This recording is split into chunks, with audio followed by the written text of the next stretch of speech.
You're listening to the Product Coalition podcast with Jay Stansel. This is where product mastery happens. This is where careers are made. Welcome to the Product Coalition podcast. Let's go.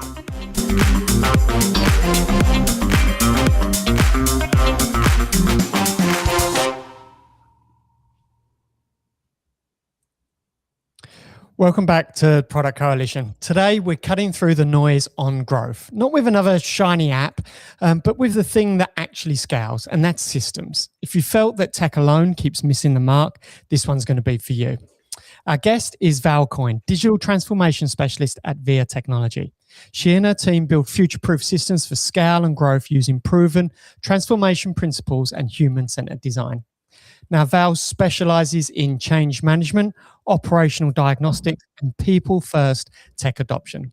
Her team turns complexity into clarity, making transformation practical, human, and surprisingly empowering. Originally from Italy and now based in Queensland's Sunshine Coast, Val brings warmth, curiosity, and a European eye for detail that the kind that connects the dots and maybe others would miss. We're going to unpack why software isn't a silver bullet and where leaders should focus instead. When to systemize, making sure it's not too early and not too late.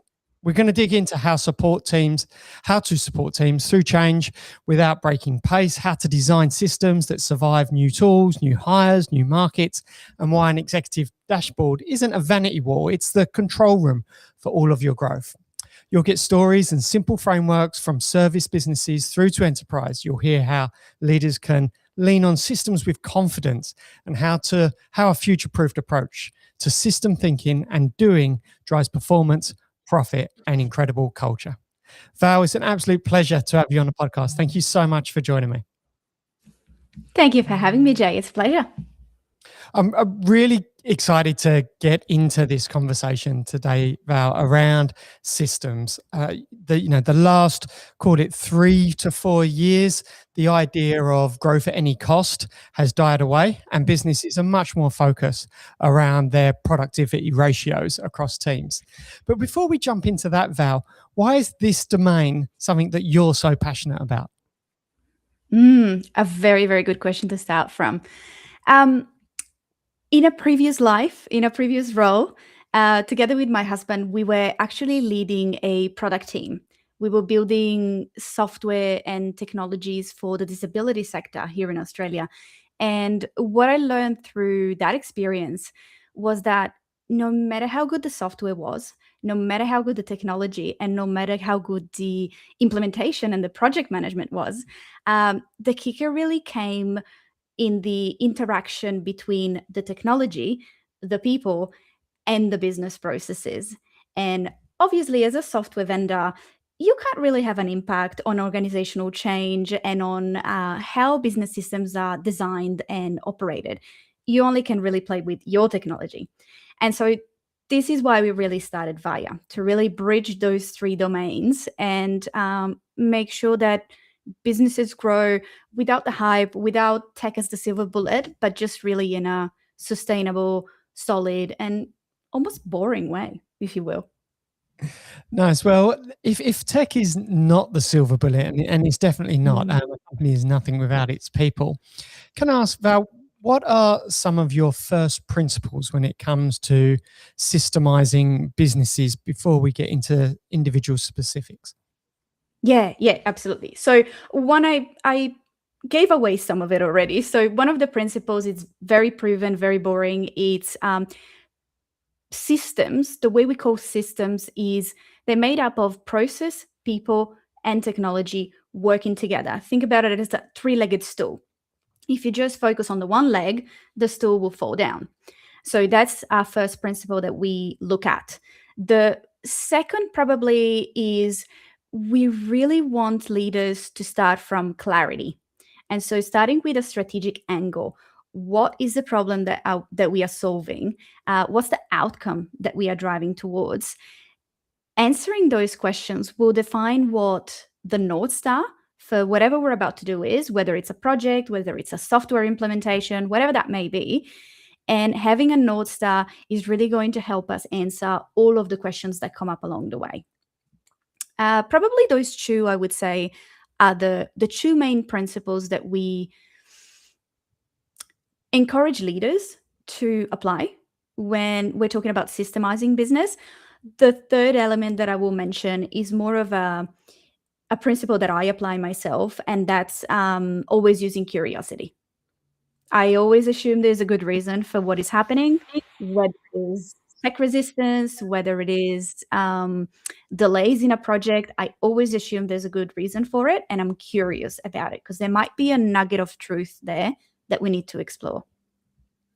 Nice. I like that. I like that. When we've got our North Star and we've got our curiosity, my next question is, what is the indicators that leaders should be looking for that demonstrate a process maybe needs review, auditing, development for improvement?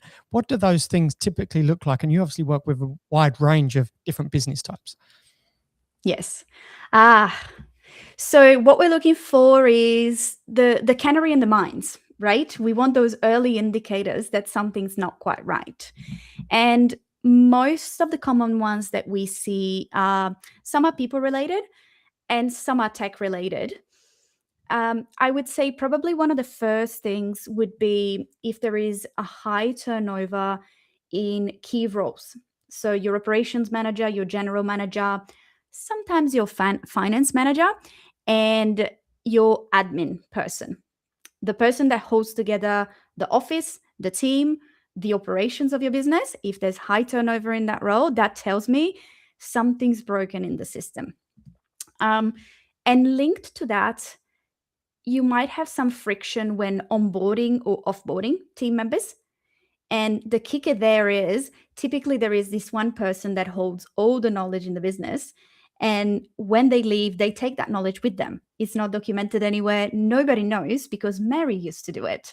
And so when you bring on the new role, you're suddenly going to find yourself with a lot of friction and a lot of, how is it that we actually do this? So those are probably the people-related red flags that we want to pay attention to. When it comes to tech, it's very common to see tool sprawl. So a lot of different platforms, you start a good solid system and then start adding software here, a software there, a little app. Ooh, there's a little tool to do this particular piece of the puzzle.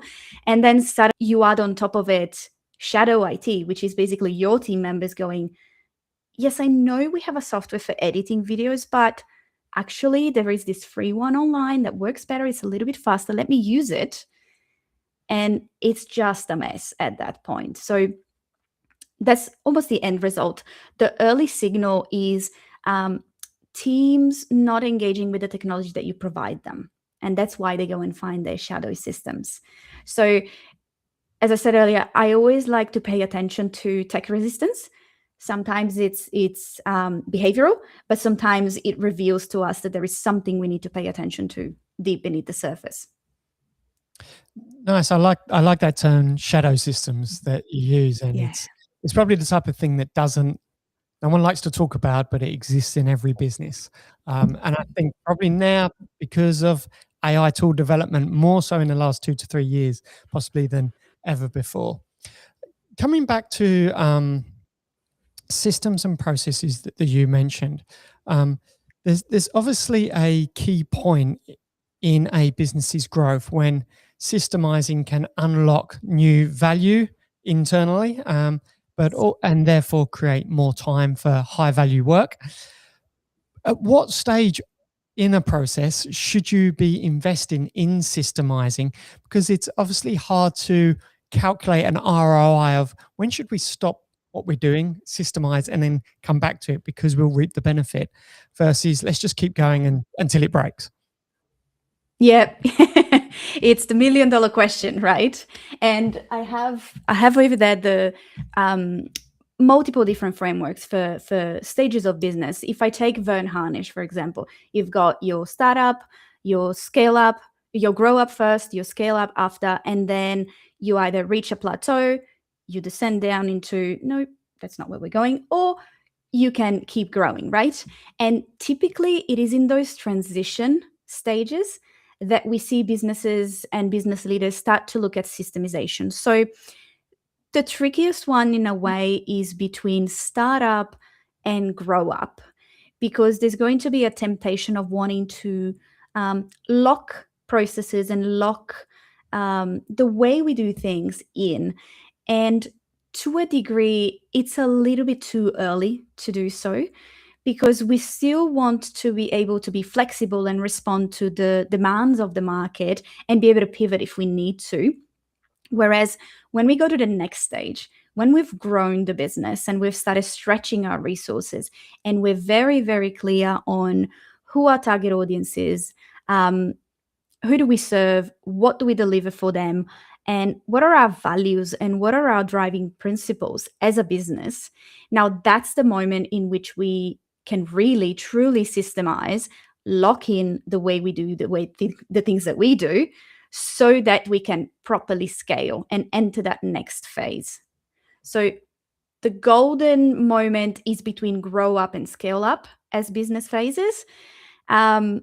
We want to reduce that reliance on A players. So typically up until this stage, as a business, we would have grown with the support of brilliant A players who have helped us figure out who the business is and what the business does. But we want to be very careful not to over rely on them, as I mentioned earlier, because just in case, they want to move to another role or move to another country. And so we want to be able to create those repeatable processes, very solid systems designed so that if my A player stays within my organization, they're going to be able to actually elevate their role and take a more strategic approach and have a look at how can I keep growing the business. And if they do exit and we need to bring in somebody else new, we can easily place someone in that role because everything is documented, we have the right alignment with our values, and we have the right tools to do the job. Thank you, Val.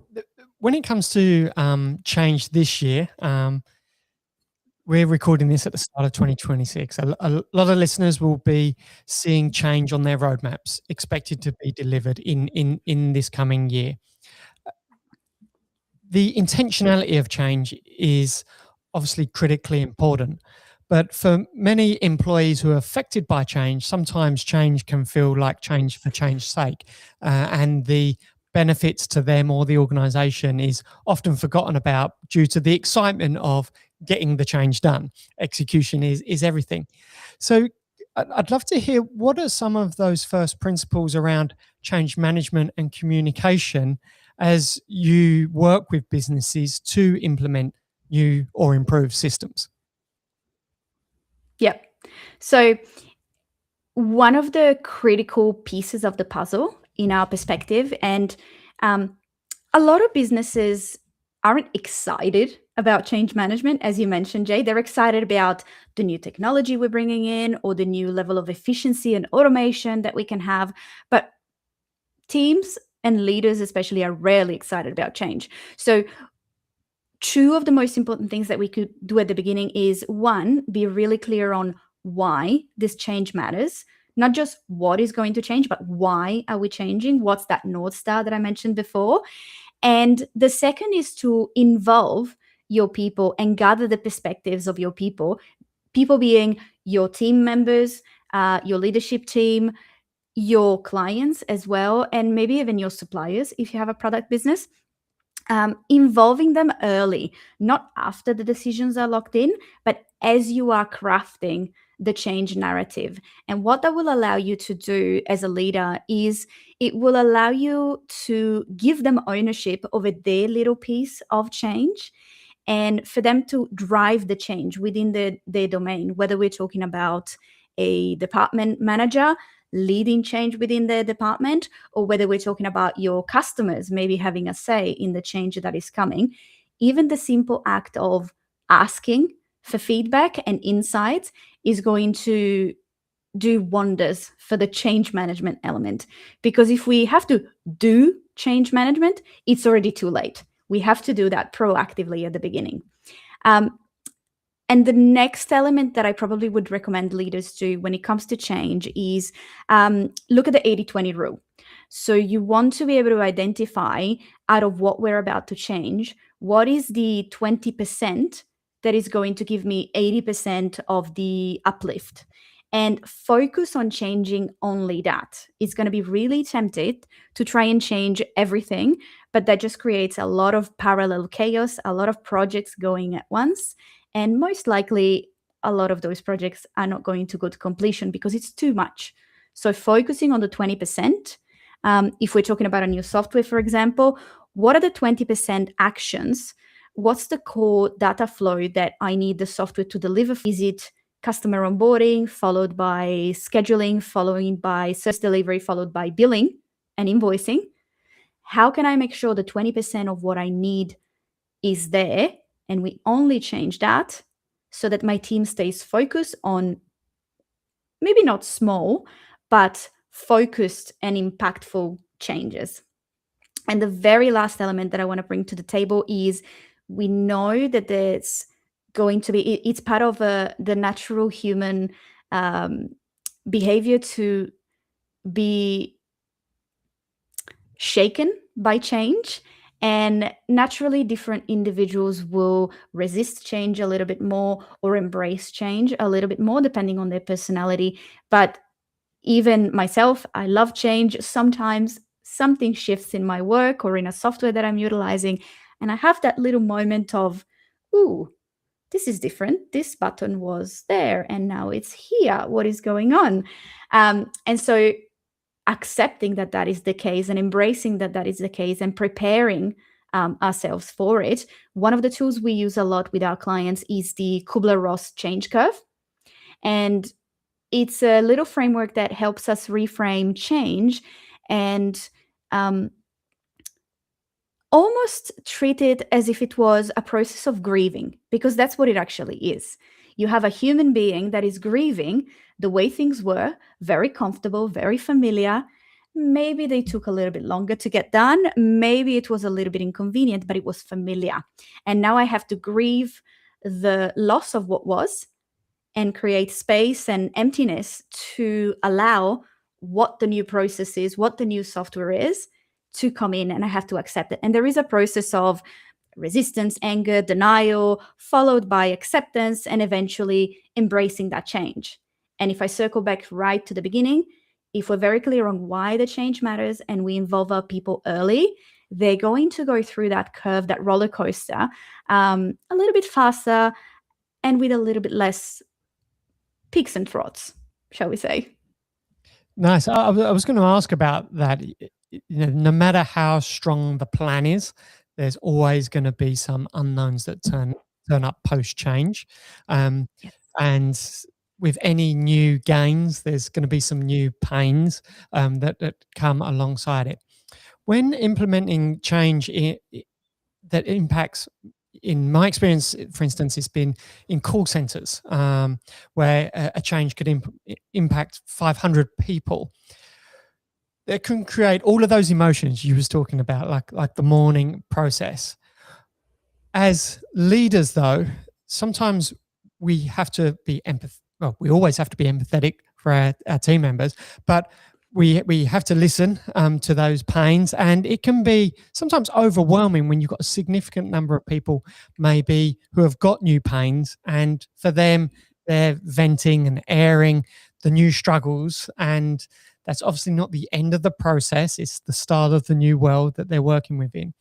But for the leaders that are bearing the brunt of complaints or frustrations from team members, what do you recommend they do to process that so they can keep their resilience high, so they're not drawn down by the negativity of change that sometimes could flow through an organization for a week or a month or a quarter?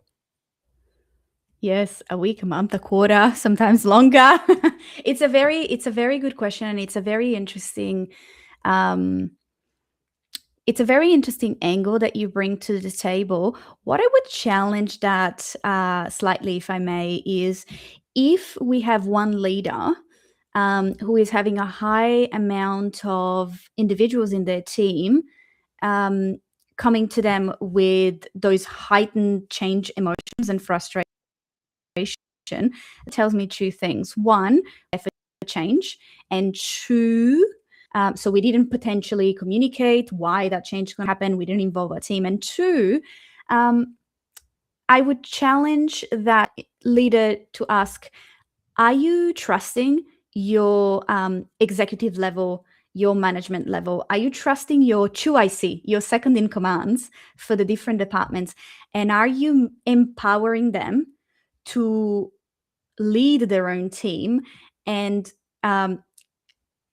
carry some of that brunt of those emotions so that they don't reach the leader at the top and that emotional load is shared? Those are probably the two things I would pay attention to. Now, as far as tactical suggestions, even holding group meetings, group session, team-wide exercises, they need to be carefully managed not to turn into heated conversation about the change that's coming. So yes, we need some skills to manage the room and the levels of energy in the room, but creating those opportunities to have those conversations, to bring the issues to the table. And in that room, I would recommend to have an individual, again, look at your management team, look at your executive leaders. Who can you trust to help you carry that? So it's not yourself as a leader doing it on your own. You want a person, they don't need to be technically skilled, but they do need to have an element of perceptiveness and being able to separate what is a genuine issue that is being raised that we want to work into the way we're designing our system, and what is a resistance, a complaint, a situation in which the ego of the person who is making the complaint is showing up and feeling under attack, under stress, and reacting to the change. Because sometimes as leaders, because we receive all of those emotions and all of those complaints, we run the risk of treating all of the complaints as if they were that second kind that we need to manage, but we don't really need to do something. It's just our team complaining about change. But actually, hidden within those, there's going to be a few issues that are going to pop up as part of this change that we want to be able to separate and say, actually, sifting through the sand, those three are actually valid concerns, and we're going to have to redesign this part of the system to maybe produce more visibility. Maybe something's not visible then should be visible, or maybe there is a oversimplification of a process because we want efficiency. We try to oversimplify it, and now we need to go back to less automation, less simplification, and more nuance and more options. So that's probably my recommendation. I'm going to sneak in another one: cadence. Not having the conversation once, not listening to your people only once, and then ticking the box. We need cadence. 1 week, 3 weeks, 1 month, 2 months, 6 months, 12 months after, let's say, going live with a new system. We need to keep that feedback loop going. Nice. The world has changed over the last 5-6 years when it comes to change management, because 6 years ago, we could most of the time guarantee everyone was in the office. There obviously still was hybrid and remote environments there, but there's a lot more of those now. Can I ask, Val, what recommendations or what works and doesn't work when some enterprises are back to office, some are hybrid, and some are fully remote? What do you do different, or what do you recommend people should do different when it comes to communication and change management based on the working environment setup?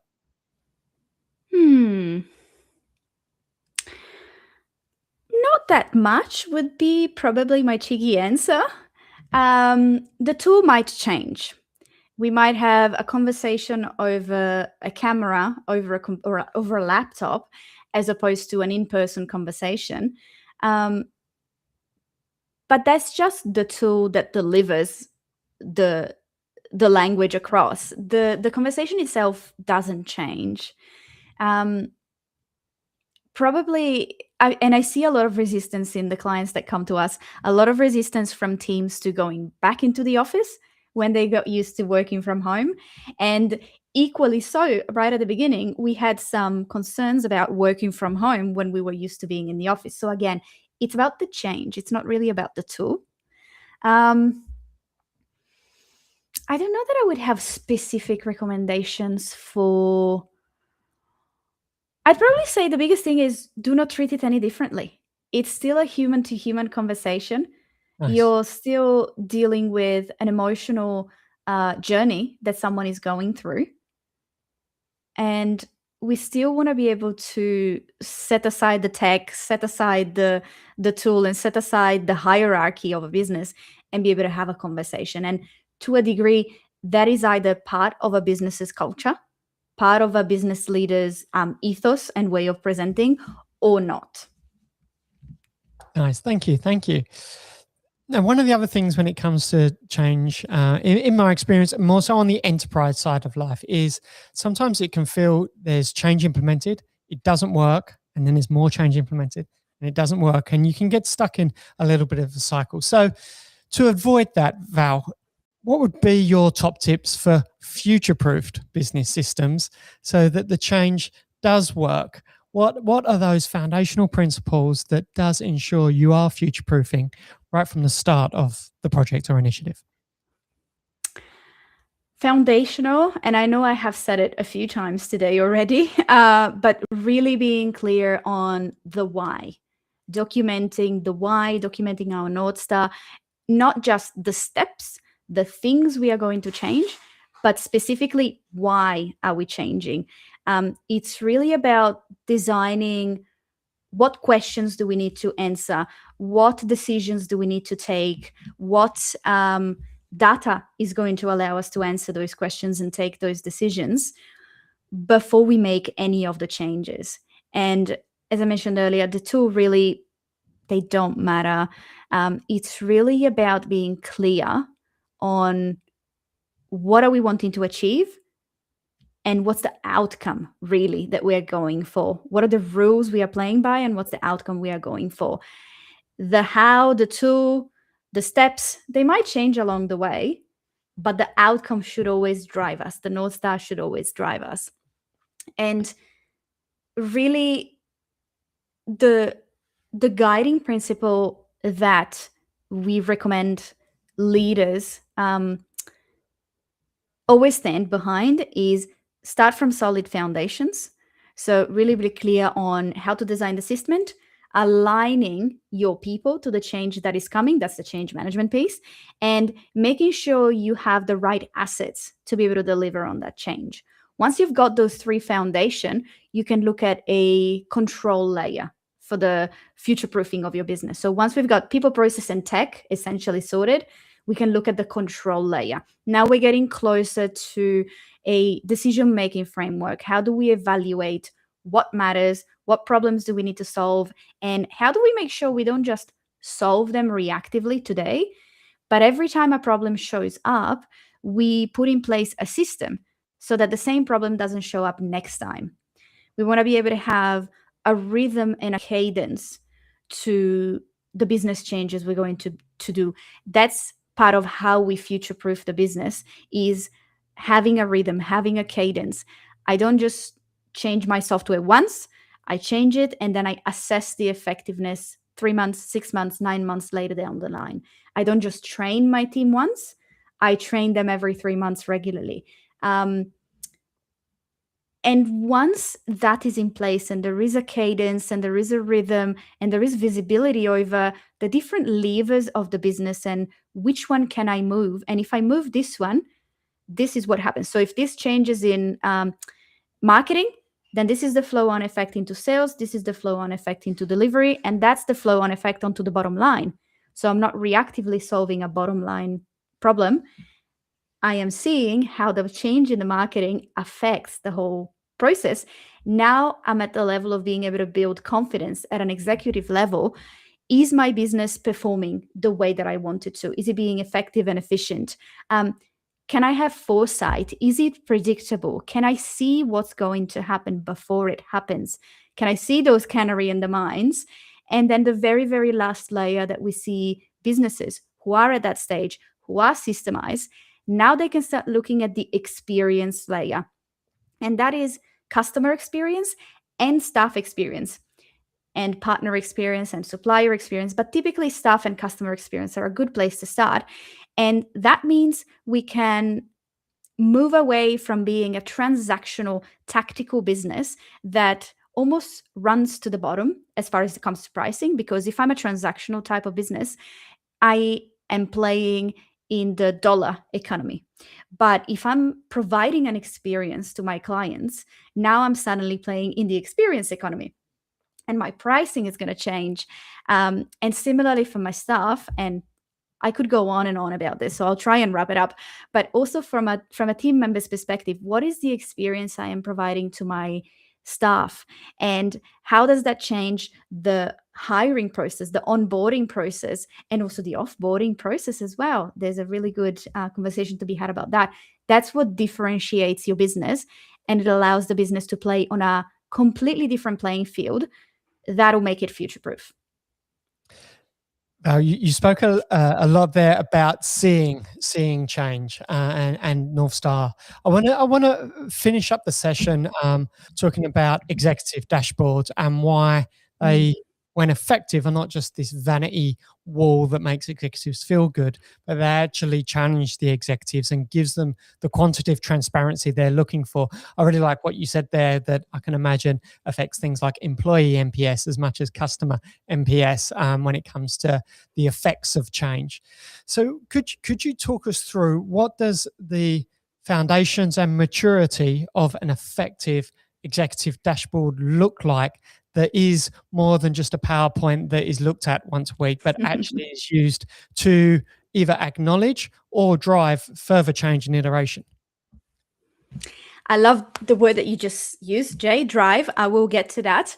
Funny story. We run online webinars, and out of all of the topics that we have run last year, we've run I think about 20 executive dashboards were the ones that had the most interest. So this is really, really a timely topic. And one of the temptation when it comes to executive dashboard is more data, more numbers. I want to see everything.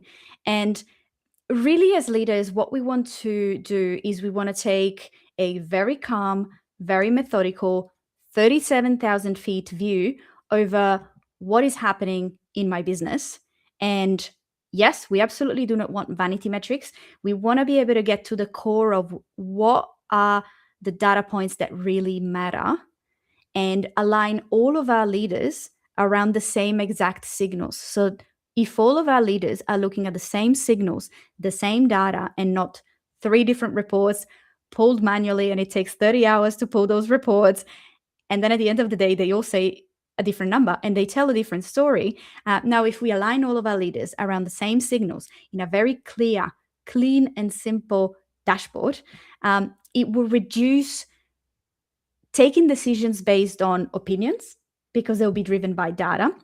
And the key there is the data itself isn't sufficient. We need to understand what question is that data answering, what story is that data telling us, and what does it allow us to do. We need to be able to get to the drive word that you use so beautifully. We need to be able to look at how does the data that shows in my dashboard help me drive user behavior, help me drive team behavior, help me drive client behavior to a degree. And so typically the data that we see in executive dashboards are your financial data and all of those metrics that are very, very tactical. But if we go a few levels deeper and ask ourselves the question, what are those early signals that help us drive user behavior? Going back to what is our North Star? What are our values? How do we tie our values to the metrics that we are tracking? And how do we track not the outcome metric, but the user behavior metric? So how many phone calls do I make drives how many sales I do down the line, right? So what is the behavior of a salesperson who does a number of phone calls? What are those early precursor signals that we want to pay attention to? And to a degree, it'll be different for every business. Every business needs to answer those questions for themselves. which is what makes our life very, very fun and very, very interesting, because you can take two different businesses that are having the same problem, presenting with the same issue, that have a slightly different target audience, and they will end up with two completely different dashboards and two completely different tech stacks, because they will answer those questions differently. Fantastic. It's a very fun game. It is. And the iterations there, I'm sure, are endless as the executives start to go from moving from seeing information to building knowledge to then wanting or expecting wisdom out of these dashboards to start to look ahead. Val, this has been a fantastic session. Thank you so much for joining me today. I've really enjoyed going into systems and productivity. There's been few guests that have brought this conversation onto the show historically, so it's an absolute pleasure, because productivity and profitability mean so much to me, although I'm product at heart. And so how we build profitable products, which is driven by productivity, is integral to the way I go about my business execution. So thank you so much for your perspectives. And it's also an absolute pleasure to have someone join for the first time, probably in 2 or 3 years, from Australia again, which is also just a personal feel-good moment for me once again. It's a pleasure. Thank you so much, Jay. Thanks, Val. Thank you to the audience as well for listening into another Product Coalition podcast with myself, Jay Stansel, and this time around with Val Coin from Via Technology. If you'd like to learn more about Product Coalition, please head over to productcoalition.com. Until next time, thank you very much. And that's a wrap for today's episode of the Product Coalition podcast, hosted by Jay Stansel. Got questions or want to explore more topics? Connect with Jay on LinkedIn or join the ever-growing Product Coalition community on Substack. Thanks for listening.